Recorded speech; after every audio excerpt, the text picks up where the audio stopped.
Bienvenue. Ici, nous ne parlons pas pour rassurer, nous parlons pour comprendre. Comprendre ce que les gens font quand ils pensent ne pas être observés, comprendre ce qu'ils disent pour masquer ce qu'ils veulent vraiment, comprendre pourquoi les schémas se répètent, et je dirais même les mêmes schémas, notamment en amour, en famille, au travail, dans les cercles de pouvoir. Dans cette série de podcasts, nous analysons la nature humaine sans phare et les comportements sociaux sans naïveté, et les dynamiques invisibles que peu osent nommer, mais que tout le monde subit. Ici, vous n'apprendrez pas comment être aimé, vous apprendrez comment le monde fonctionne réellement. Installez-vous, observez et surtout, écoutez avec lucidité.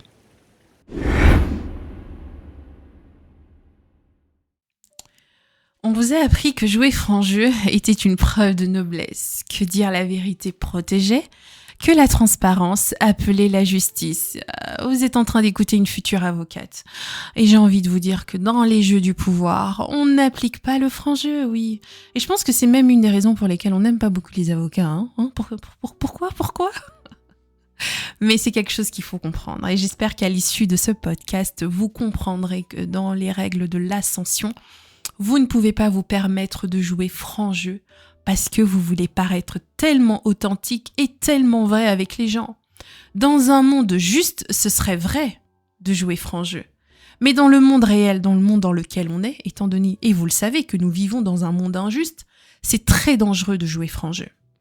La franchise, ce n'est pas une vertu universelle. C'est un luxe qui est réservé aux positions protégées. Vous pouvez vous permettre de jouer franc jeu lorsque vous avez une position reconnue dans la société, mais également lorsque vous êtes une personne protégée. Et beaucoup de femmes, vous n'êtes pas protégées, donc vous ne pouvez pas vous jouer franc jeu. Donc, tout au long de ce podcast, on va faire ressortir l'énergie, l'énergie féminine, on appelle la dark féminine énergie. D'ailleurs, il y aura l'ouvrage signé Lady Shiglam sur la dark féminine énergie que je vous encouragerai à lire, donc incessamment sous peu, dès qu'il sera fini. D'ailleurs, on l'a déjà finalisé, donc je suis juste en train de mettre au point certaines petites choses que je veux que ce soit parfait. Vous me connaissez avec ce côté très perfectionniste, mais la dark féminine énergie dans votre ascension sera très importante, oui. Et beaucoup de femmes font un peu un amalgame avec l'extrême authenticité, jouer franc jeu. Ça ne se passe pas comme ça. Les choses ne se passent pas comme ça. Ne pas jouer franc jeu ne signifie pas qu'il faut mentir constamment, manipuler sans éthique. On n'est pas dans ça, voilà. Parce qu'on a aussi une mauvaise image des avocats. On dit, oh non, les avocats, ils mentent tout le temps, ils manipulent tout le temps, etc. Ce n'est pas toujours vrai. C'est juste qu'il faut savoir quand jouer les vraies cartes et quand, par moment, il faut faire semblant. C'est une stratégie de pouvoir. Et voilà pourquoi j'ai certains enseignements que je ne peux pas vous prodiguer sur la place publique. C'est uniquement pour les femmes qui ont cette grande capacité intellectuelle de comprendre ce que je vais dire et comprendre la quintessence. Parce que sinon, tout ce que je partagerai sur la place publique sera dilué et ce sera également transformé. Et je ne veux pas que mes messages soient transformés. Mais quoi qu'il en soit, quand on est dans ce monde injuste, en tant que femme, même en tant qu'homme, on ne peut pas se permettre de jouer constamment franc jeu. Mais qu'est-ce que cela veut dire ? C'est qu'il faut refuser d'exposer vos cartes dans un système qui ne distribue pas équitablement les rôles. Je répète, vous ne pouvez pas vous permettre d'exposer vos cartes dans un système qui ne distribue pas équitablement les rôles. Le monde social n'est pas équitable. Le monde social est hiérarchisé. C'est une vérité à intégrer. Les rapports humains sont structurés par des asymétries, notamment de statut, de ressources et de crédibilité. Je vais faire un lien avec les enseignements privés de M. Bourdieu que je vous ai partagés dans la plateforme. M. Bourdieu, il a montré que les échanges sociaux sont traversés par des rapports de domination symbolique. Ceux qui dominent définissent ce qui est légitime, crédible et audible. Et si vous n'êtes pas dans la catégorie des personnes qui dominent, vous devez faire attention. La vérité n'a de valeur que lorsqu'elle est portée par une position. Je vous donne un exemple. 2 personnes dénoncent une injustice. On est face, ça c'est mon futur rôle, on est face à des personnes qui dénoncent toutes les deux une injustice. L'une est protégée par son statut, l'autre est exposée. La vérité est la même, mais les conséquences ne sont pas. Donc vous voyez que quand vous avez un statut, vous pouvez vous permettre de dénoncer une forme d'injustice. Et dans d'autres cas, lorsque vous n'avez pas un statut reconnu, même si vous exposez les choses, on ne vous croira pas. Et par moments, on vous punira d'avoir exposé la vérité. Parce que vous n'êtes pas considéré comme légitime.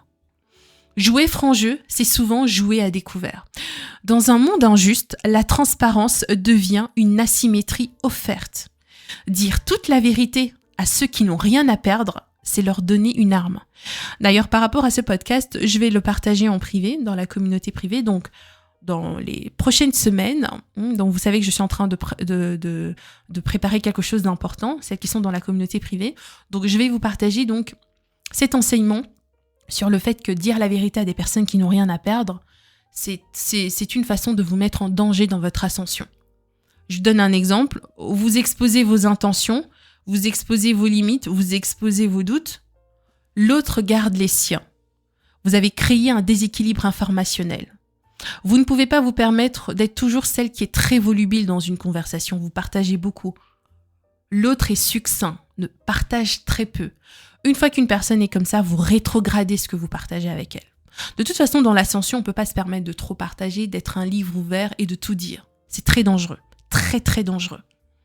Maintenant, on va mettre en lumière la psychologie sociale. Il faut savoir que la vérité n'est pas entendue. Elle est interprétée.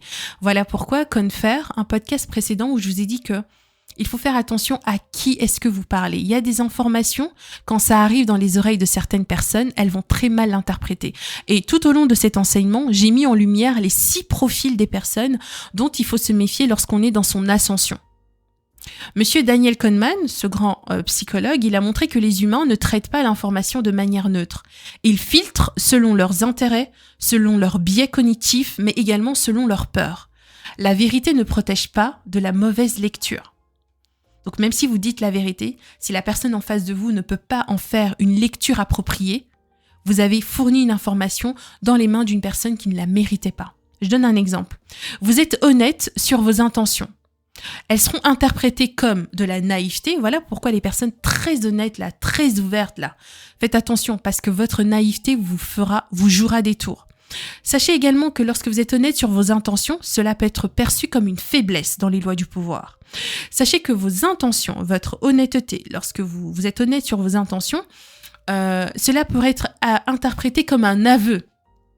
Donc vous avouez quelque chose d'implicite. Et aussi, pour finir, votre honnêteté sur vos intentions peut être interprétée comme de l'opportunité. Voilà pourquoi la franchise devient une faille cognitive. Dans les lois du pouvoir, on fait très attention. Je vais faire un lien avec ce que monsieur Erving Goffman, ce sociologue, il a montré que toute interaction est une mise en scène sociale. Nous sommes tous dans le game. Nous sommes tous dans ce jeu. Être sincère ne vous sort pas de la scène. Cela vous rend simplement plus lisible. Dans une négociation, et d'ailleurs, voilà pourquoi je ferai des enseignements. En tout cas, ce ne sera pas pour cette année. Voilà. Ce sera peut-être pour ma 2e année, parce que voilà, j'ai pas mal de cours en 2e année qui seront très intéressants. Je ferai également des liens sur des ouvrages sur la négociation. La négociation que j'ai appris dans mes études en sciences de gestion, c'est très intéressant. Mais dans la sphère du droit aussi, il faut savoir négocier. Voilà. Donc, je vais faire un bon combo entre tout ce que j'ai appris dans la sphère financière et dans le droit. Bon, même si j'ai pas encore d'expérience, voilà. Mais je n'hésiterai pas à vous partager ça parce que je me rends compte que beaucoup de femmes ne maîtrisent pas les jeux de la négociation. Et dans une négociation, il y a des règles à appliquer. D'accord, voilà. Mais ça, on en parlera en privé. Dans une négociation ou dans un conflit latent, celui qui dit tout perd le contrôle du rythme. Il ne faut pas tout dire dans une négociation. Mais également, celui qui retient impose la temporalité. Voilà. C'est vous qui mettez le tempo. Voilà, c'est ça que je voulais dire. Une personne qui va retenir l'information, elle met le tempo. Celle qui dit tout, elle perd le contrôle et elle va paraître comme une personne naïve et sans stratégie. Les lois du pouvoir, pourquoi est-ce que la retenue est une protection ? Monsieur Robert Greene a formalisé ce que l'histoire démontre sans morale. Je vous ai dit, ici c'est du Lady Shiglam, ce n'est pas l'église. Le pouvoir se maintient par opacité. Vous devez travailler le côté opaque. Vous devez être quelqu'un d'opaque, être très complexe. Donc, le pouvoir se maintient par opacité, le pouvoir se maintient par le timing et le contrôle de l'information. Quand vous ne maîtrisez pas ces 3 éléments, vous n'êtes pas prête pour votre ascension, pour une certaine ascension. Voici les lois à intégrer, non pas comme des dogmes, on n'est pas dogmatique ici, mais quand vous avez intégré et compris les lois du pouvoir, vous irez très loin.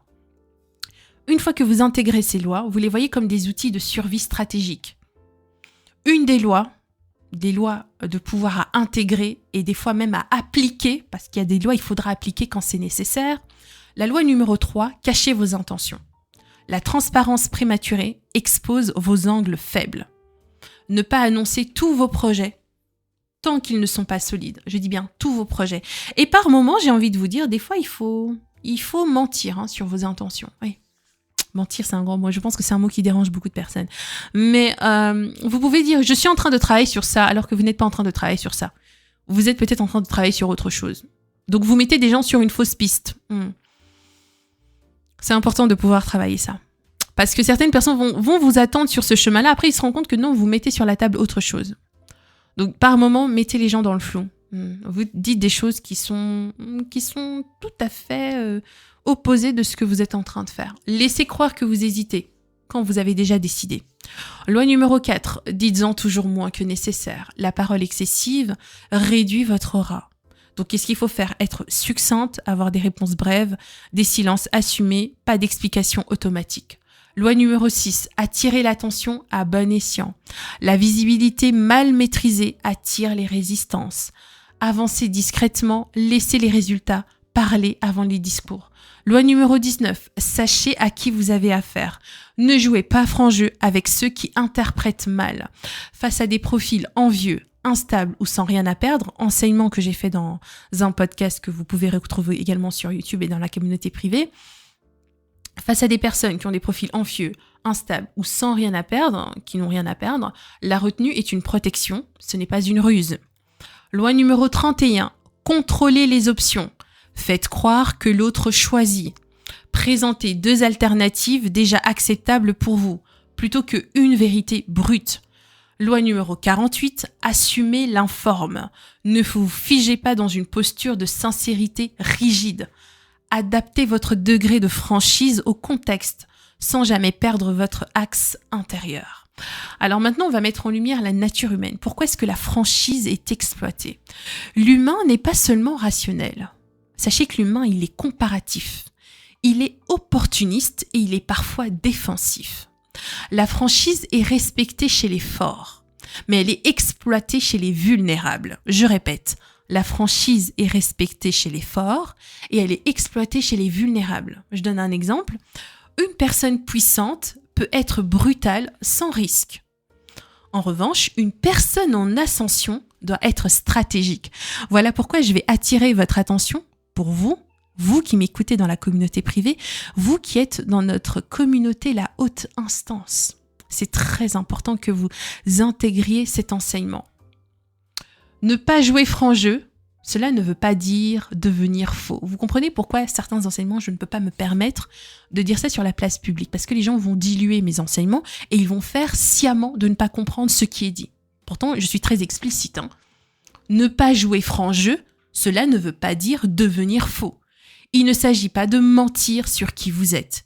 Il s'agit de choisir ce que vous montrez à qui et quand. Je répète, il s'agit de choisir ce que vous montrez à qui et quand.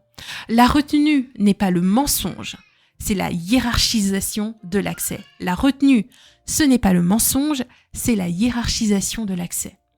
Le juste milieu, c'est la sincérité intérieure et l'opacité extérieure.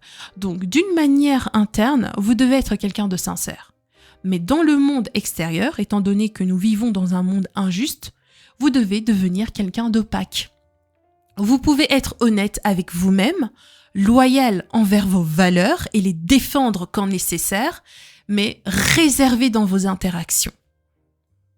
Vous comprenez ? Vous êtes honnête avec vous-même, vous êtes loyal avec vos valeurs, vous êtes même prête à les défendre et même des fois par moments rentrer à couteau tiré avec une personne qui vient vous provoquer en fonction de vos valeurs, mais dans vos interactions, notamment dans vos relations interpersonnelles, vous restez réservé et opaque. Ça fait partie des lois du pouvoir.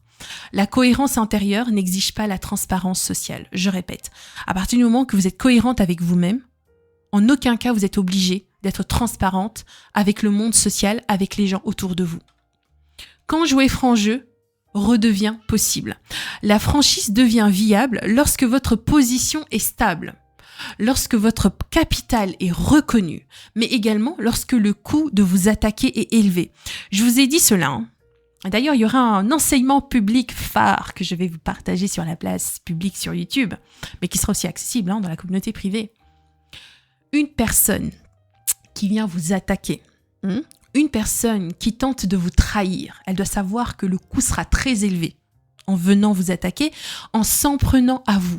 Quand les gens ne peuvent pas évaluer ce qui va leur coûter en vous attaquant, voilà pourquoi ils se permettent beaucoup d'écarts de conduite. Mais quand une personne sait qu'il y a un grand coût du fait de vous attaquer, de vous trahir ou même de vous causer des problèmes, ça pourra aller très loin. J'assure que les gens réfléchissent à 10 fois avant de venir vous causer des torts. Voilà pourquoi le coût de vous attaquer est élevé. Voilà pourquoi vous pourrez vous permettre d'être franche. Vous allez voir même des fois sur même certains réseaux sociaux, je me suis déjà vu, il y a certaines personnes qui se permettent de dire certaines choses sur les réseaux sociaux.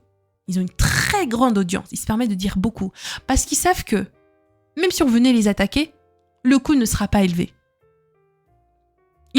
En fait, ils vont ressortir indemnes en fait, de tout ça. En fait, rien ne va se passer. Alors que d'autres personnes, on sait que si on les attaque, ça ira très très loin. Je peux vous donner l'exemple de Monsieur Philippe Simo. Il y avait une période comme ça, je pense que c'était l'année 2025, je me souviens, c'était au tout début d'année quand j'avais accouché. Et il avait fait une grande vidéo de 1 heure où il s'expliquait face caméra. Monsieur Philippe Simo, c'est un grand entrepreneur dans tout ce qui est diaspora, etc. Il incite beaucoup les gens à entreprendre des business. Il avait fait une longue vidéo de presque 1 heure sur lui où il remettait le cadre. Et il ne s'est pas du tout gêné de poursuivre certaines personnes qui étaient sur les réseaux sociaux et qui tentaient de salir son image. Et j'avais trouvé ça tellement fort. Mais quand je vous dis, j'ai applaudi, cette vidéo, je l'avais même partagée pour celles qui se rappellent. Je l'avais partagée, je me suis dit, dans notre communauté, il faut plus ce type de personnes. Et je vous assure, il a dit, toutes les personnes, ils ont recensé toutes les chaînes YouTube, toutes les personnes qui venaient comme ça sur les réseaux sociaux pour le salir, pour inventer des choses, pour vraiment tout faire pour faire descendre son business, il les a tous poursuivis en justice. Et il a monté des super dossiers parce que Monsieur Philippe Simo, il est bien entouré, il faut le dire. C'est quelqu'un que si vous tentez d'attaquer, le coût sera élevé. Donc vous allez y laisser de très grandes plumes. Et je pense que les femmes devraient apprendre à développer cette aura. Les gens doivent savoir que s'ils osent s'attaquer à vous, ce qui va ressortir, il faudra beaucoup pour qu'ils se relèvent de cette affaire. Et si même pas, ça va les poursuivre tout au long de leur vie. Ils vont rester avec un goût très amer. Les gens doivent savoir ça. S'ils savent qu'il y a un coût à vous attaquer, à vous trahir, à vous causer des problèmes, je vous assure, ils vont y réfléchir 10 fois. Et j'avais apprécié parce que le fait que Monsieur Philippe Simo a fait ça, ça calmait certaines personnes là, qui venaient comme ça. Comme on sait qu'il a une grande notoriété, il fait de grandes choses. Maintenant, on va venir ça fait partie des règles du pouvoir. Quand vous êtes en ascension, il y a des gens qui vont tenter de vous salir. Mais dans ce niveau-là, quand on veut vous salir, il faudra sortir toutes les cartes possibles pour défendre votre nom, parce que, vous avez une position stable, vous avez un capital reconnu, on vous connaît, vous êtes visible. Donc, il ne faut pas vous gêner d'aller très loin avec ces personnes. S'il faut aller devant la justice, on ira jusqu'au bout. Je vous dis, si on est en train de former une audience de femmes puissantes. On joue franc jeu quand on ne peut plus être puni pour l'avoir fait. Voilà pourquoi Monsieur Philippe Simo s'est permis de se mettre devant la caméra et de tout balancer. Parce qu'il a un grand capital. Il a une position stable. C'est quelqu'un qui est grand. Quand vous êtes grand, vous pouvez vous permettre. Et voilà pourquoi je vais vous inciter à aller vers cette grandeur. Parce que quand vous devenez quelqu'un de stable, quelqu'un de reconnu, je vous assure que les personnes qui viendront vous attaquer, vous trahir, vous causer des problèmes, il y aura un grand coup. Ils vont rien en retirer de bénéfique. Donc je vais clore cet enseignement. Je vais vous inciter à être lucide. Soyez des femmes lucides. Dans les rapports humains, ne pas jouer franc jeu. Dans un monde injuste, ce n'est pas une trahison morale. Ce n'est pas l'église ici, c'est Lady Shiglam. C'est une intelligence du réel. Une personne qui sait qu'elle ne peut pas se permettre de jouer franc jeu dans un monde injuste, c'est une femme intelligente et c'est une femme stratégique. La vérité sans protection est un sacrifice inutile. La retenue, elle, est une forme de dignité stratégique. Celles et ceux qui intègrent cette loi parlent moins, observent plus, avancent sans s'exposer inutilement. Ils ne mentent pas davantage, ils se livrent beaucoup moins, ils font très attention dans leur interaction. Et dans un monde qui ne protège pas l'innocence, c'est souvent la seule manière de durer sans se briser, et notamment lorsque vous êtes une femme en pleine ascension. Ce que vous venez d'entendre n'est pas une opinion, c'est une lecture. Vous pouvez la rejeter, vous pouvez la digérer, vous pouvez commencer à regarder les gens autrement, dans ce qu'ils évitent, dans ce qu'ils répètent et dans ce qu'ils ne disent jamais.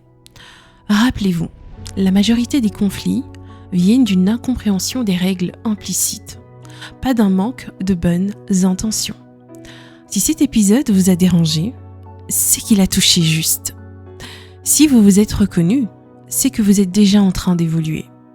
Nous continuerons à analyser, décoder, disséquer, non pas pour juger, mais pour ne plus être dupe. À très bientôt pour un nouvel épisode où la lucidité reste votre meilleur avantage.